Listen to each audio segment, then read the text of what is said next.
যে আমাকে যত জুলুম করুক, নির্যাতন করুক, ঘর বাড়ি নিয়ে যাক, জায়গা জমি নিয়ে যাক, দোকানপাট নিয়ে যাক, আমার চেয়ারম্যানে নিয়ে যাক, আমার এমপিগিরি নিয়ে যাক, আমার মন্ত্রিত্ব নিয়ে যাক, সব নিয়ে যাক, আমি যদি হকের উপর থাকি, আমি যদি জালেম না হই, আমি যদি জুলুম করে না থাকি, আমি যদি কাউকে কষ্ট দিয়ে না থাকি, যারা যত জুলুম অত্যাচার করতেছে, যারা যা কিছু লুটপাট করতেছে, যে চোরের 10 দিন, গৃহস্থের 1 দিন, আল্লাহ এমন একটা মুহূর্ত আসবে, সমস্ত জালেমদেরকে আল্লাহ তাআলা ধ্বংস করবেন, জালেমদের ক্ষমতা আল্লাহ ছিনায় নিবেন, জালেমদেরকে বেইজ্জত আর অপমান করবেন, যারা হকের পথে ছিল তাদেরকে একদিন আল্লাহ জিতাইবেন।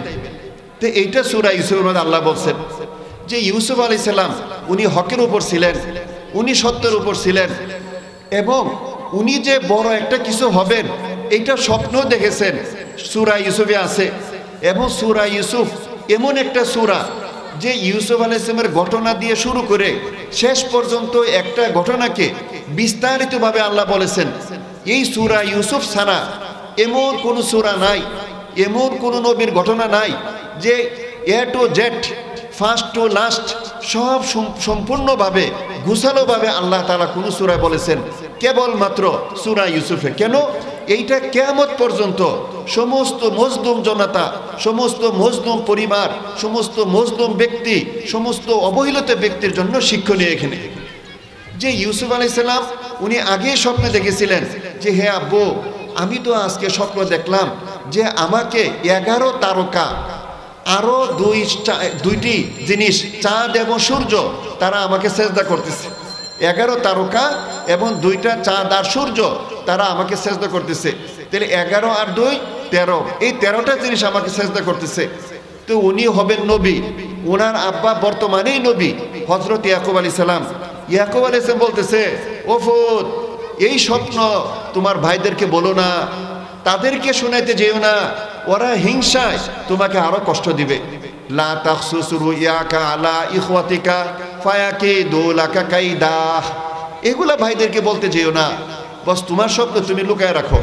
আচ্ছা, এখন ভাইরা তারা বুঝতেছে না এই ইউসুফ যে নবী হবেন, ইউসুফ যে খাদ্যমন্ত্রী হবেন, ইউসুফের কাছে 11 ভাই একদিন ছোট হওয়া লাগবে, এটা কখনোই সে তার কল্পনা করে নাই। ভাবছে ইউসুফ আর বিনিয়ামিন তারা হলো সৎ মায়ের সন্তান, পরের মায়ের সন্তান, আর বাকি 10 ভাই এরা হলো আগের মায়ের সন্তান। এবং আপনারা জানেন অনেক সময় বাবা প্রয়োজনের কারণে বার্ধক্য বয়সে আরেক বিয়ে করতে হয়, ওই বিয়ে থেকে ছেলে মেয়ে হয়। তো আগের ঘরের ছেলে মেয়েরা তারা যেহেতু বড়, তারা পরের ঘরের ছেলে মেয়েদেরকে দেখতে পারে না, হিংসায় আগুনে বেগুনে জ্বলে।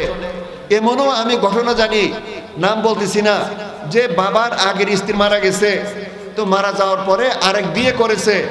বিয়ে করার পর ওই স্ত্রী গর্ভে যখনই সন্তান আসতো, স্ত্রীকে হাসপাতালে নিয়ে তার সন্তানটা নষ্ট করে দেওয়া হইতো। কেন? যে এই বেডির ঘর থেকে যদি একটা ছেলে হয় তাহলে আমাদের সম্পদ কমে যাবে। কথার কথা, আজকে আমাদের আছে 1000 কোটি, আমরা আছি 5 ভাই, তাহলে আমরা 200 কোটি টাকা করে সম্পদ পাবো। এখন যদি একটা হয় সে তো 200 কোটি নিয়ে গেলে 800 কোটি থাকবে, 2টা হইলে ওরা নিয়ে গেলে আমাদের আরো কমে যাবে। এই মা অসহায়, হাসপাতালে নিয়ে তার বাচ্চারা নষ্ট করে দিত। আর মা এসে স্বামীর কাছে, বাবার কাছে বিচার দিত, নিজের স্বামীর কাছে, যে এইটা কোন ধরনের কথা, যে আমি আপনার কাছে বিয়ে বসলাম, আপনার ছেলেরা বড় হয়ে গেছে, এই জন্য আমার সাথে এরকম অন্যায় আচরণ করবে যে আমার পেটের বাচ্চারা নষ্ট করে দিবে। তখন বাবা বলতো স্বামী যে দেখো আমার কোনো শক্তি নাই, তো ওরা যদি এরকম করে আমি কি করব, আমার তো করার কিছু নাই। কিন্তু আল্লাহর কুদরত, পাপে বাপকে ছাড়ে না, পাপে বাপকে ছাড়ে না। তো ওই যেই ফ্যামিলির মধ্যে মার সন্তান এইভাবে, সৎ মার সন্তানটা এইভাবে নষ্ট করা হয়েছে, ওই ফ্যামিলির মধ্যে আল্লাহ তাআলা এমন দুর্ভিক্ষ দিছেন যে তাদের জায়গা সম্পত্তি যা যা ছিল সিংহভাগই শেষ, সিংহভাগ শেষ। এইটা বুঝতে পারে নাই, ঠিক আছে আমাদের 1000 কোটি আছে, তাহলে একটা যদি ভাই হয় তাহলে সে না হয় আমরা যেখানে 200 কোটি পাইতাম সেখানে 150 কোটি বা 180 কোটি পাবো। কিন্তু এগুলাকে হত্যা করার কারণে আসমানওয়ালা আল্লাহ নারাজ হয়ে কোন মুসিবত দেয়, কোন আযাব আর গজব দেয়, সব সম্পদে চলে যায় কিনা, সব সম্পদে চলে গেছে। এত বড় মানুষ হিংসামি করে। তো ইউসুফ আলাইহিস সালাম তারা হিংসামি শুরু করছে। তো হিংসামি করার পর হযরত ইয়াকুব আলাইহিস সালাম উনি বাবা যতটুকু পারতেন তাদেরকে বুঝ দেওয়া এ করা, কিন্তু তারা দিনের দিন শয়তানি বাড়তেছে। একবার ইয়াকুব আলাইহিস সালামকে বললেন, আব্বু এই ইউসুফ সবসময় আপনার কাছে পড়ে থাকে, ও দৌড়াদৌড়ি করে না, মুক্ত আবহাওয়া পায় না, চলাফেরা করে না, এত রোগা হয়ে যাবে, তাকে আমাদের সাথে দিয়ে দেন, আমরা খেলাধুলা করতে যাই, ও আমাদের সাথে খেলাধুলা করলো, একটু ঘাসে বালিতে ফুলে বাগানে দৌড়াদৌড়ি করলো, তার স্বাস্থ্যের জন্য ভালো হবে। কিন্তু বাবা উনার মনে একটা ডাক আসছে, কিরে আমার 10টা ছেলে, তারা আমার ইউসুফের জন্য এত কল্যাণকামী হয়ে গেছে, এত হিতাকাঙ্ক্ষী হয়ে গেছে যে ইউসুফ যে সে ঘরে আমার সাথে থাকে, এখানে অসুস্থ হয়ে যাবে, তাকে ওখানে নিয়ে দৌড়াদৌড়ি করাবে, সুস্থ করাবে, আমার তো সন্দেহ লাগতেছে। এবং মনে রেখেন এটা কোরআনে এবং বুখারী শরীফের হাদিসের মধ্যে আছে যে কাব ইবনে আশরাফ সে বড় জালেম ইহুদি। আপনারা হয়তো দেখেন না, উলামায়ে কেরামের মধ্যে হয়তো কয়েক হাজারে একজন দেখে থাকবে, আমি অধম গুনাহগার নালায়েকও দেখে আসি। কাব ইবনে আশরাফ তার বাড়ি এখনো এরিয়া আছে মদিনা শরীফের কাছেই, মসজিদ নববীর কাছেই, কাসরে কাব ইবনে আশরাফ আমি দেখে আসছি। এই কাব ইবনে আশরাফ সে মুসলমানদের বিরুদ্ধে কবিতা লিখত, অনেক অত্যাচার করত, আল্লাহ নবী সাল্লাল্লাহু আলাইহি ওয়াসাল্লামকে অপমানজনক কথা বলতো। তো বুখারী শরীফে আছে একদিন রাসূল আকরাম সাল্লাল্লাহু আলাইহি ওয়াসাল্লাম বলতেছিলেন, এ কে আসো যে আমাকে কাব ইবনে আশরাফ থেকে একটু রক্ষা দিবা? তো মুহাম্মদ ইবনে মাসলামা রাদিয়াল্লাহু তাআলা আনহু বলতেছেন, হুজুর আমি রাজি আছি, আপনি যদি অনুমতি দেন। তো আল্লাহ নবী সাল্লাল্লাহু আলাইহি ওয়াসাল্লাম বললেন, যাও তোমাকে অনুমতি দিলাম, তুমি ওটাকে হত্যা করে আসো। এখন কিভাবে হত্যা করবে, বিশাল বড় তার প্রাসাদ। তো আগে একদিন গিয়ে বলতেছে যে দেখো আমরা মুসলমান হয়েছি, এখন মোহাম্মদ খালি চান্দা আর চান্দা, চান্দা করতে করতে আমাদেরকে মন্দা বানায় ফেলছে। প্রত্যেকদিন উঠে বলে এই চান্দা দাও, আরেকদিন বলে আর চান্দা দাও, আরেকদিন আর চান্দা দাও, এখন আর পারতেছি না, এখন পারলে তুমি আমার একটু সাহায্য করো। তার আত্মীয় হয় কাব ইবনে আশরাফ, মুহাম্মদ ইবনে মাসলামা রাদিয়াল্লাহু তাআলা আনহু। কাব ইবনে আশরাফ বলতেছে, তুমি মোহাম্মদের ধর্ম ধরছো, আরো মজাটা বুঝবা, কেন কোন ফাগলে পাইলো বাপ দাদা ধর্ম ত্যাগ করে মোহাম্মদের ধর্মকে ধরতা, এ মোহাম্মদ আরো চান্দা নিবে, আরো মন্দা করবে। তো মুহাম্মদ ইবনে মাসলামা রাদিয়াল্লাহু তাআলা বলতেছেন, দেখো মুসলমান যেহেতু হয়ে গেছি, দেখি না মোহাম্মদ করেটা কি, তার শেষ গতি না দেখে মাঝখানে যদি চলে যাই এটা বেকুফি না, একটু দেখি, দেখো আরো ভালো করে দেখো। এখন কি জন্য আসছো? বলতেছে আসছি যে এই তো আবার চান্দা দেওয়া লাগবে, তুমি যদি আমার কিছু টাকা পয়সা কর্জ দিতা, ডাইরেক্ট কর্জ বলে না, ভিক্ষা দাও, সাহায্য করো, হাদিয়া দাও, না কর্জ, তো আমার কিছু টাকা পয়সা কর্জ দাও। তো ও তো ধনী মানুষ, আরো শয়তান জমিদার। তো বলতেছে কর্জ যে দিব, আমার এইটার বিনিময়ে কি বন্ধক রাখবা? তো বলতেছে কি বন্ধক রাখবো? তো বলতেছে তোমার স্ত্রীটা আমার কাছে বন্ধক রাখো, তার বউ এই এত বড় শয়তান, তো তোমার বউটা আমারে দিয়া দাও, যখন টাকা দিবা তখন বউ পাইবা। তো উনি বলতেছে তওবা তওবা, তুমি কত বড় জমিদার, তোমার স্ত্রী কত সুন্দরী, আমার মতো গরিবের মৃত্যু নিয়ে কি করবা? তারপরে মানুষ মান দেবে না যে বউ বন্ধক দিয়ে টাকা নিছে, আচ্ছা তাহলে ছেলে মেয়েগুলোর বন্ধক দাও। তো বলতে ছেলে মেয়েগুলো বন্ধক দিলেও তো মানুষ এদের বহা জ করবে, এ কথা বলিস না, তোরা এমন মানুষ না, তোদেরকে তোদের বাবা বন্ধক দিয়ে টাকা নিত যে, আবার ছেলে মেয়েরও অপমান হবে, তো কি দিবা?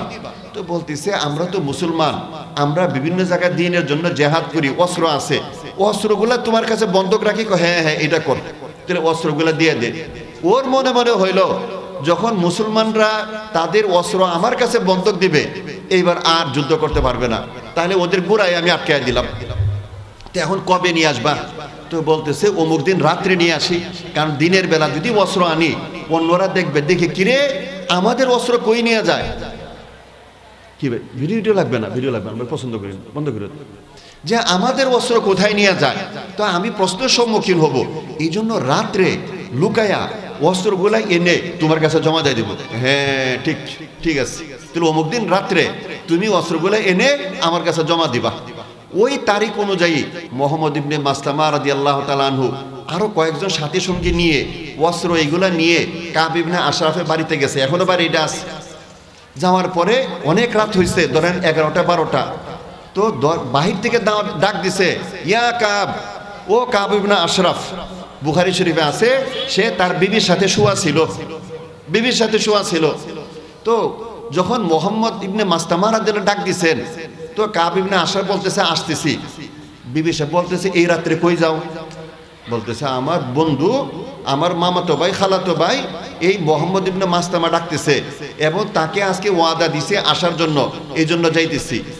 উনার বিবি বলতেছে এই রাত্রে বের হইও না, এই রাত্রে বের হইও না, আমি ওর ডাকের থেকে রক্তের দুর্গন্ধ পাইতেছি, আমার ভয় লাগতেছে আজকে রাত্রে তোমাকে ডেকে মেরে ফেলে কিনা।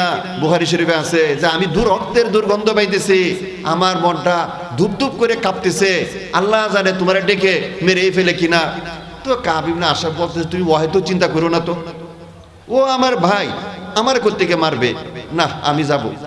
তো মোহাম্মদ ইবনে মাসলামা রাদিয়াল্লাহু তাআলা ডাকার পরে কাব ইবনে আশরাফ আসছে, অস্ত্র এগুলো দেখাইছে, তারপর কিছু পাম্পট্টি মারছে, সাথীদেরকে ঠিক করে রাখছে এবং বলতেছে তোমার মাথায় যে সুঘ্রাণ, আমি তো এরকম সুঘ্রাণ জীবনে পাইও নাই, দিতেও পারি নাই, একটু গ্রাণ নেই, তো দে মাথা থেকে গ্রাণ নে।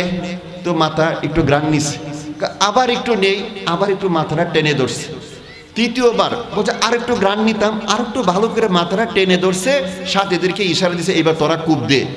এক কূপে তার গলা 2 টুকরা করে দিচ্ছে, করে দিয়ে চলে আসছে। এখন বউ তো তার স্বামী পাই না, কিরে কোথায় গেল কোথায় গেল, বাহিরে গিয়ে দেখে 2 টুকরা হয়ে পড়ে আসছে।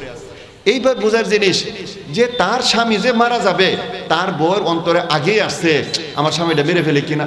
তো এই যে মানুষের মনে যে ডাক আসে, এটা সত্য, এটা আমি প্রমাণ করলাম কোরআন এবং হাদিসের আলোকে। তো ওইখানের মধ্যে ইয়াকুব আলাইহিস সালাম ওনার মনে ভয় লাগতেছে আমার ছেলেটাকে মেরে ফেলে কিনা, বাঘে খেয়ে ফেলে কিনা, কিন্তু বলতে তো পারতেছে না। তো ওখানে নিয়ে গেছে, তারপরে ওনাকে ওই কূপের মধ্যে ফেলে দিছে, বাঘে খাইছে এটা বোঝানোর জন্য পাঞ্জাবি খুলে রক্ত, মানে কুকুর জবাই করে রক্ত লাগাই দিছে। এইটা একটা কথা আছে যে অপরাধী যত অপরাধ করুক তার অপরাধ শতভাগ ঢাকতে পারবে না, আল্লাহ এমন না এমন কোনো ফাঁক রেখে দিবে যে ফাঁকের মধ্যে সে ধরা পড়বে, এটা মনে রেখেন। এই জন্য দেখা যায় কাউকে হত্যা করছে 10 বছর চলে গেছে, 20 বছর চলে গেছে, তারপরও ধরা পড়ছে, পরে সে ফাঁসির কাষ্ঠের মধ্যে লটকেছে, শত শত ঘটনা আছে। এখন এই 10 ভাই ইউসুফ আলাইহিস সালামকে কূপের মধ্যে ফেলে দিচ্ছে, ফেলে দিয়ে তারা বাবাকে এসে বলতেছে আব্বু কি করব, কি বিশ্বাস করবেন আর না করবেন, ওরে কাপড় চোপড় এখানে রেখে আমরা দৌড়াদৌড়ি করতে গেছি, বাগে এসে নিয়ে গেছে, এই দেখেন কাপড় চোপড়ের মধ্যে রক্ত, কিন্তু কাপড়টা জুব্বাটা খুলছে, খুলে রক্ত লাগাইছে।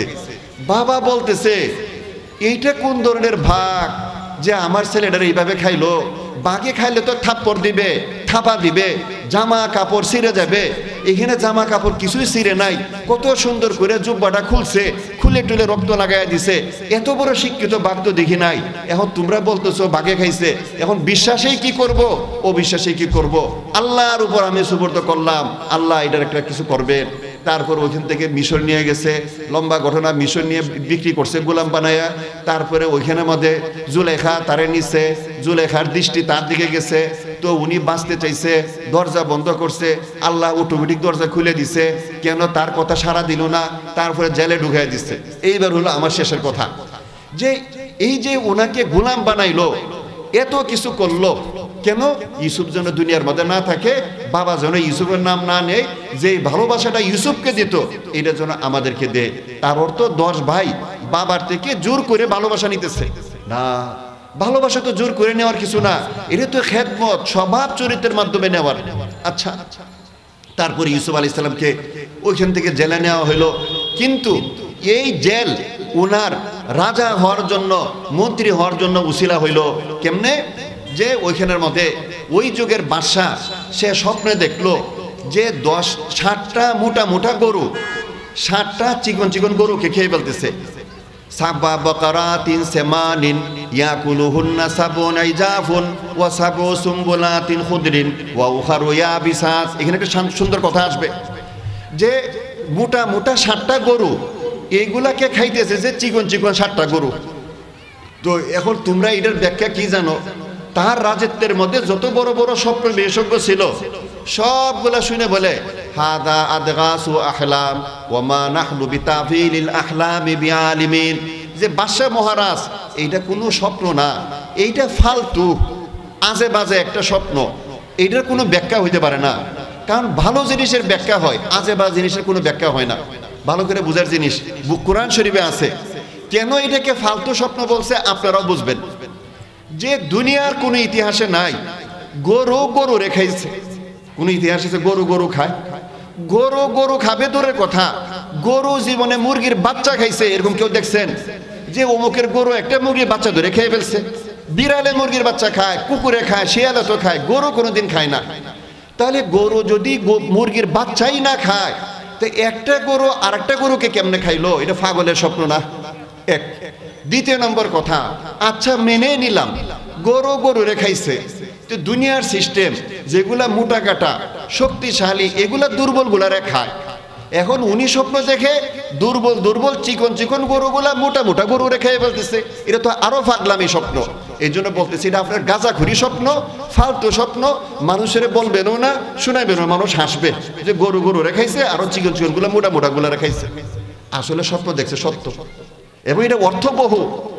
তার মনে জ্বালাফুরা চলতেছে। এখন জনগণকে জানাই দিছে কে পারবা। তো ওই বাদশা একটা লোক, তার মধ্যে একজন স্বপ্ন দেখছিল যে আঙ্গুর থেকে রস চিপতেছে, আরেকজন স্বপ্ন দেখছে মাথায় করে রুটি নিয়ে যাইতেছে, একটা টুকরি, এই টুকরির মধ্যে রুটি, বাজ পাখি, কাক, চিল এগুলো এসে খেয়ে নিয়ে যাইতেছে। দুইজন দুইটা স্বপ্ন দেখছে। স্বপ্ন দেখার পরে ইউসুফ আলাইহিস সালামকে বলতেছে যে বন্ধু, আপনি তো সত্যবাদী মানুষ, আপনি একজন আলেম, এই দেখেন স্বপ্নর ব্যাখ্যা করে নেওয়ালা হলো আলেম, নবী, যে কেউ স্বপ্ন ব্যাখ্যা করতে পারবে না। এই জন্য কোরআন সাক্ষী, ওই বাদশার স্বপ্নের ব্যাখ্যা তার রাজত্বের মধ্যে কেউ পারে নাই। তো এখন ওরা বলতেছে হুজুর মহারাজ, এই স্বপ্নের ব্যাখ্যা কেউ পারবে না। একজন দিনদার মানুষ আমাদের সাথে জেলে আছে, উনি আমাদের দুইজনের স্বপ্ন দুইটা ব্যাখ্যা করছিল, 100তে 100 বাস্তবায়ন হয়েছে। কি? আমি যখন স্বপ্নে দেখলাম আঙ্গুরের রস চিপতেছি, উনাকে বলছিলাম এটার কি ব্যাখ্যা? উনি বলছিল তুমি মুক্তি পাইবা, এবং তুমি যে আগে বাদশার চাকরি করতা, আঙ্গুরের রস চিবে আঙ্গুরের জুস খাওয়াইতা, এই চাকরি আবার পাইবা। আচ্ছা, এটা আমি পাইছি। আমার সাথী দেখছিল যে মাথায় টুকরি করে রুটি নিয়ে যাইতেছে, আর পাখি, কাকে, বাজ পাখি, চিলে রুটিগুলো নিয়ে যাইতেছে। তাকে বলছিল যে এইটার অর্থ হইল তোমারে ফাঁসি দেওয়া হবে, ফাঁসি দিয়ে শুলিতে লটকানো হবে, শুলিতে লটকানোর পর পাখি এসে তোমার মাথার মগজগুলা খাবে, তোমার মাথার টুকরি থেকে রুটি খাইতেছে, মানে তোমার মাথার মগজ খাবে। বাইরে এটা স্বপ্নের ব্যাখ্যা, আমার কিছু করার নাই, বানায় বলতেছি না। তো ওই সাথে বলতেছে, ওই যে আমাকে বলছিল আমি মুক্তি পাবো, আগের চাকরি ফিরে পাবো, আল্লাহ আমাকে মুক্তি দিছে, এই তো আপনার কাছে চাকরি করতেছে, আগেও যে চাকরি করতাম এখন ওই চাকরি। আমার সাথীকে বলছিল তার ফাঁসি হবে, শুলির মধ্যে লটকাইবে, কাকে চিলে তার মগজ খাবে, এইটাও তার হয়েছে। তো উনি পারবে। তো ওনার কাছে গেছে, উনি ব্যাখ্যা করছে, ব্যাখ্যা ভালো ফসল হবে, এগুলো আপনি স্টক করবেন। স্টক করার পর এরপরে 7 বছর আর কোনো ফসলাদি হবে না, ওই আগে যেগুলো বেশি হয়েছে এগুলা খাইতে হবে, কিছু বীজের জন্য রাখবেন, এবং ওইগুলাকে এইভাবে স্টক করবেন। তো বাদশা খুশি হয়ে তারে মুক্তিও দিছে এবং খাদ্যমন্ত্রী বানায় দিছে।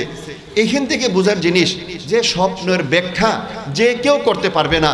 স্বপ্নের ব্যাখ্যার জন্য 1 নম্বর শর্ত হলো কোরআনের মধ্যে 6-7টা স্বপ্নের কথা আছে। ইউসুফ আলাইহিস সালামের সূরা ইউসুফে 3টা আছে, ইব্রাহিম আলাইহিস সালামের আছে, আল্লাহ রসুলের আছে, এগুলো জানা লাগবে। বুখারী শরীফ, মুসলিম শরীফ সহ যত স্বপ্ন ব্যাখ্যা আছে এগুলো জানতে হবে। তারপরে মোহাম্মদ ইবনে সিরিন এগুলো জানতে হবে। স্বপ্নের উসুল জানলে সে ব্যাখ্যা করতে পারবে। এখন যে আমাদের অনেককে স্বপ্ন দেখায়, যে স্বপ্নে দেখায় তোর ছেলে মারা যাবে, মাজার আগে একটা মহিষ দে, তোর বউ মারা যাবে, মাজার আগে ছাগল দে। আমরা ঘুমের থেকে উঠে দৌড় শুরু করি, কি বাবা আমার স্বপ্ন দেখাইছে মাজারের মধ্যে আমার গরু দেওয়া লাগবে, ছাগল দেওয়া লাগবে। না না না, যে স্বপ্ন এইগুলো অনেক সময় জিন্নাতের মাধ্যমে দেখাইতে পারে, স্বপ্ন তীক্ষ্ণকার আল্লাহর পক্ষ থেকে, তারপরে শয়তানের পক্ষ থেকে, আরেকটা হলো কল্পনা। কোনটা আল্লাহর পক্ষ থেকে, কোনটা শয়তানের পক্ষ থেকে, কোনটা কল্পনা থেকে, যারা আলেম উলামা নবীদের উত্তরসূরি তারাই জানবে। এখন ওই যে দেখতেছে মাজারের মধ্যে গরু দিতেছে, ছাগল দিতেছে, এইগুলা তারা জিন সাধন করে তাদের মাধ্যমে দেখাইতেছে। আল্লাহ এগুলো দেখাই না, আল্লাহ এগুলো দেখায় না, আল্লাহ এরকম স্বপ্ন দেখাইবও না। মাজার যদি কষ্ট দেয়, সবর করি, আল্লাহ তাআলা আমাদেরকে শান্তি দিবে, যেভাবে ঈশ্বর দিচ্ছে। দ্বিতীয় নম্বর, এই স্বপ্নের ব্যাখ্যা যে কেউ করতে পারবে না। যে কোনো স্বপ্ন দেখব, আমরা হক্কানি আলেমদের কাছে যাব, তাদের কাছে জিজ্ঞেস করব, তারা যেটা ব্যাখ্যা করবে এইটাই। স্বপ্ন অনেক সময় শুনতে খারাপ, ব্যাখ্যা ভালো, আর অনেক সময় শুনতে ভালো লাগে, ব্যাখ্যা খারাপ। কোনটার ব্যাখ্যা কি আল্লাহ ছাড়া কেউ বলতে পারবে না, আল্লাহ ছাড়া কেউ বলতে পারবে না। এই জন্য আল্লাহ তাআলা আমাদেরকে এই সূরা ইউসুফ পড়ে এখান থেকে শিক্ষা নিয়ে ইউসুফ আলাইহিস সালাম যেরকম আল্লাহ তাআলা রাজত্ব দান করছেন, আবার ওনার শান্তি সুখ শান্তি ডাবলের ডাবল দিচ্ছেন। আমরাও যদি কেউ কষ্ট পেয়ে থাকি, জুলুমের শিকার হয়ে থাকি, সবর করি, আল্লাহ আমাদেরকে দিবেন। আল্লাহ এই কথা অনুযায়ী আমাদেরকে সবাইকে আমল করার তৌফিক দান করুক, যা যা আলোচনা হলো এগুলো বুঝার তৌফিক দান করুক। আমিন। ওয়া আখিরু দাওয়ানা আলহামদুলিল্লাহি রাব্বিল আলামিন।